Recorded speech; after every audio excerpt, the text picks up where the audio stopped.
If you grew up in an African household, then you've probably heard your parents tell you some of the craziest stories about their upbringing, right? Like how they climbed volcanoes to get to school every morning, how they had monkeys and cheetahs as pets, how eating fish eyes could somehow boost your intelligence, or how their next door neighbor was a witch that catch flying in the middle of the night. You know, the usual stuff. But this story, fam, nah, G. This one was doing way too much for me. So we're in the living room, right? And it's me, my mom, and my lovely many sisters, right? And if I remember correctly, we were just about at the end of our family meeting. My father and elder brother were not there at the time. And you know how family meetings go, right? My mom, as always, reminding us of the importance of trusting God, staying focused at school, and about the difficulties of being a foreigner in South Africa. Cause yeah, there are many. And then she proceeds to tell us about how her and my dad grew up and came up, and how we should be grateful for where we are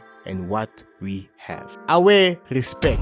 But then somehow the conversation takes a weird turn and I become the centerpiece of the meeting. They start telling me about being a man, how I should emulate my dad, how I need to be prepared to hold it down for my own family in the future, and how I should work hard. You know, the biblical stuff. And then one of my sisters proceeds to tell this legendary story, and bruh, y'all ain't gonna believe this.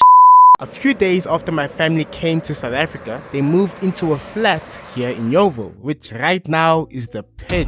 I mean, bruh, you can see the end of the world from Yeoville today. Greg, help me! It's too late for you. You're already in the hole. What are you talking about?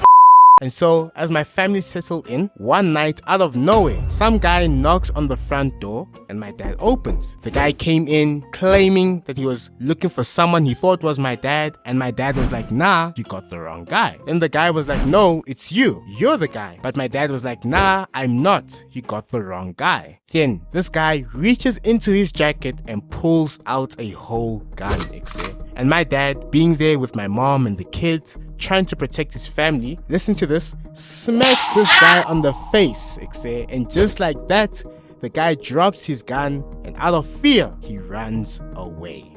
And I was just like, nah.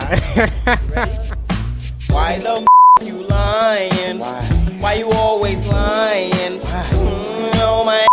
And my sister was like, I'm telling you fam, that's how it really happened. And I'm like, bro, how's that even possible? Now, bear in mind, when this happened, I wasn't yet born, bruh. We're 7 kids in my family, right? So when my dad pulled the stunt, only 5 of us were there. My younger sister and I were still chilling with God, you know?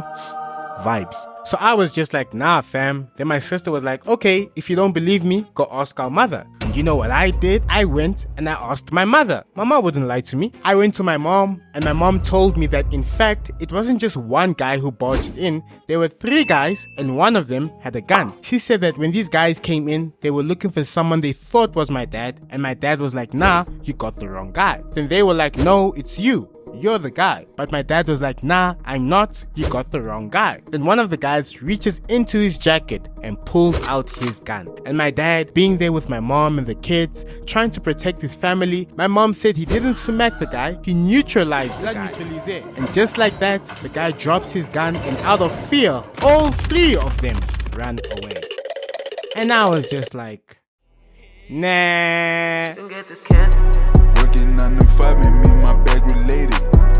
I just spoke to God, of course I elevated. If I don't end up being famous, my subscribers gon' make sure I'm never nameless. Why the time